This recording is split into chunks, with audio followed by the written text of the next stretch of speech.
রব জিজ্ঞেস করবে, কিরে তোকে তো জাহান্নামের ফয়সালা করে দিছে, বারবার পিছনে তাকাস কোন দুঃখে? কি পিছনে তাকাস কেন? বারবার পিছনে তাকাস কেন? বারবার পিছনে তাকাস কেন? সে বান্দা বলবে, আল্লাহ দুনিয়াতে আলেম ওলামার মুখে শুনেছি তোমার নাম নাকি একটা রহমান আছে, একটা নাম রহিম আছে, একটা নাম গাফফার আছে, কত হুজুর আলেমের মুখে শুনেছি তুমি নাকি বড় বড় গুনাহগারকেও মাফ করে দিছো। বান্দা, তোর চাচাই তোকে জ্বালাচ্ছে, তোর জেডাই তোকে চালাচ্ছে, তোর বড় ভাই তোকে জ্বালাচ্ছে, ফাজকুরুনি, আমাকে একবার স্মরণ কর, আমাকে একবার স্মরণ কর, আমাকে একবার স্মরণ কর। বান্দা, তোর স্বামী তোকে বেশি কষ্ট দিচ্ছে, তোর বউ তোকে বেশি কষ্ট দিচ্ছে, বেশি কষ্ট লাগতেছে দুনিয়ায় থাকতে, তোর কেউ নাই মনে হচ্ছে। আরে বান্দা, কেউ নাই মনে করছিস কেন? আমি আল্লাহ আছি না তোর? আমি আল্লাহ আছি না? আমি আল্লাহ আছি না? নাহনু আকরাব বলেছি না? আমি আল্লাহ আছি তো। ফাজকুরুনি, একবার স্মরণ কর না আমাকে, একবার স্মরণ কর না আমাকে, একবার স্মরণ কর না আমাকে। আযকুরুকুম, ওই কঠিন বিপদে শান্তির ব্যবস্থা তোর জন্য তোর মালিক, তোর খালিক, তোর রব আমি রব্বুল আলামিন করে দিবই দিব। যথাসময়ে বলেন সুবহান।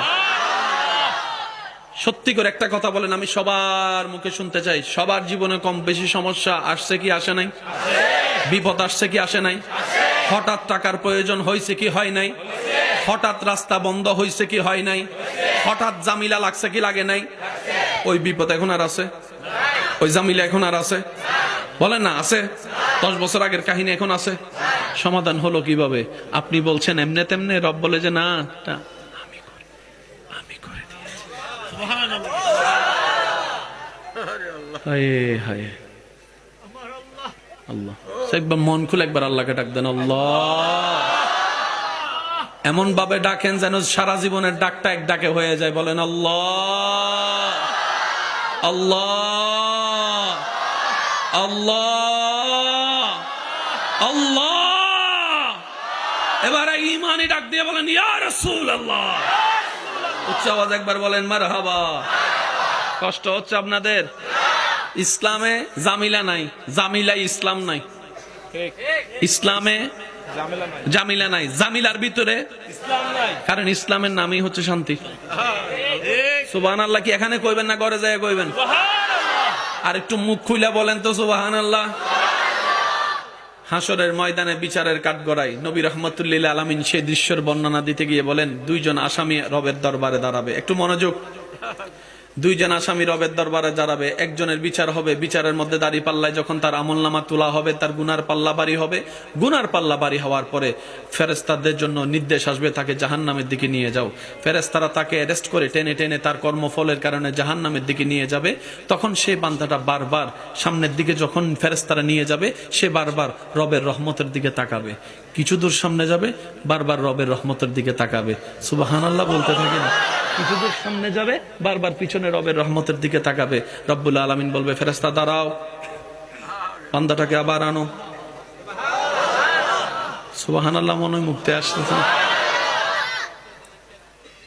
বান্দাটাকে আবার আনো, বান্দাটাকে আনা হবে। রব জিজ্ঞেস করবে, কিরে তোকে তো জাহান্নামের ফয়সালা করে দিছে, বারবার পিছনে তাকাস কোন দুঃখে? কি পিছনে তাকাস কেন? বারবার পিছনে তাকাস কেন? বারবার পিছনে তাকাস কেন? সে বান্দা বলবে, আল্লাহ দুনিয়াতে আলেম ওলামার মুখে শুনেছি তোমার নাম নাকি একটা রহমান আছে, একটা নাম রহিম আছে, একটা নাম গাফফার আছে, কত হুজুর আলেমের মুখে শুনেছি তুমি নাকি বড় বড় গুনাহগারকেও মাফ করে দিছো, বড় বড় গুনাহগারকেও মাফ করে দিছো। তুমি নাকি ফেরাউনকে মাফ করার জন্য প্রস্তুত ছিলা, ফেরাউনের মতো জালিমকেও তুমি মাফ করার জন্য প্রস্তুত ছিলা, সে যদি মন থেকে তওবা করতো।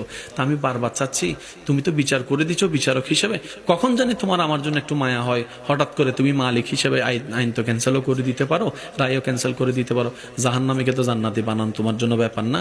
আমি সেই জন্য বারবার তাকাই, রহমতের নজরটা আমার দিকে পড়ে, কখন জানি রহমতের নজরটা আমার দিকে পড়ে। এবার রব বলবে, তোর কি আমার রহমতের উপর ঈমান আছে? বান্দা বলবে যে আল্লাহ আছে, সেজন্যই তো বারবার তোমার রহমতের দিকে তাকাচ্ছি, কখন জানি তুমি একটু খুশি হয়ে বলো, এই আমার বান্দারে জাহান্নামে নিস না, জান্নাতে নিয়ে যা, এই আশায় বারবার তাকাচ্ছি। রব বলে যে তোর ঈমানকে আমি আশা হতে দিব না, নষ্ট হতে দিব না।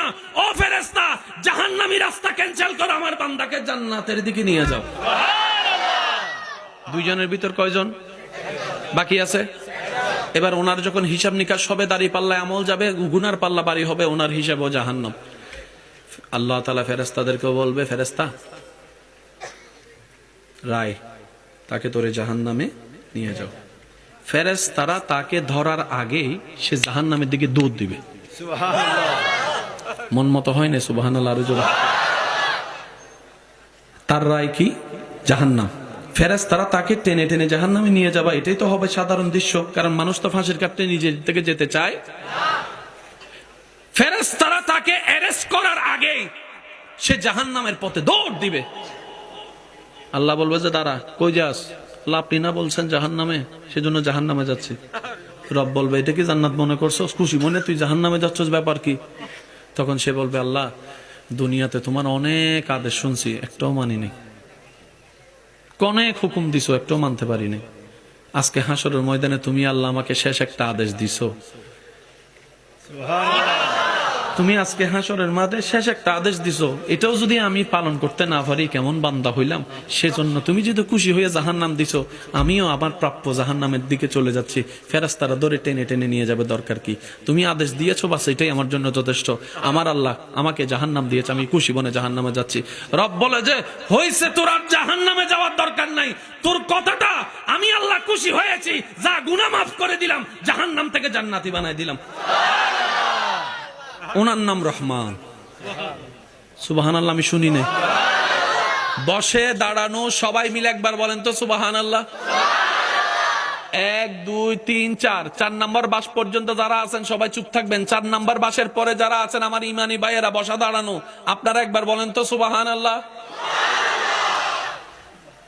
টাইগার খাইয়া মারছে, খাইছে না দেখে আমিও না কানে বয়রা। ঠিক আছে, আরেকবার 4 নম্বর বাস পর্যন্ত আপনারা চুপ থাকবেন। পিছনের বাইরে আরেকবার বলেন তো সুবহানাল্লাহ। এটা হারাইতে হবে আপনাদের, কিন্তু দেখেন আপনারা চুপ থাকবেন। এবার আমার 4 নম্বর বাস পর্যন্ত যারা আছেন আমার বাইরে, আপনারা একবার বলেন সুবহানাল্লাহ। এতক্ষণ আওয়াজটা কইছিল, ওই প্রতিযোগিতায় নামছে জিতার জন্য কেমন করে। আরেকবার বলেন সুবহানাল্লাহ। এবার সবাই মিলে একবার বলেন সুবহানাল্লাহ। মনে আছে? ফাজকুরুনি, মাশাআল্লাহ বলেন ফাজকুরুনি, ফাজকুরুনি। আল্লাহ পাক আমাদের সবাইকে আল্লাহর উপর তাওয়াক্কুল নিয়ে নবীর প্রেম নিয়ে চলার তৌফিক দান করুন। এবার আসেন বুঝার চেষ্টা করি। আল্লাহ পাক বলে, বান্দা তোর জীবনে যত সমস্যা আছে, আমি দেখতেছি তো আপনাদের এলাকায় মামলা আছে, বিভিন্ন বিষয় নিয়ে মামলা। সবচেয়ে মামলা কোন বিষয় নিয়ে?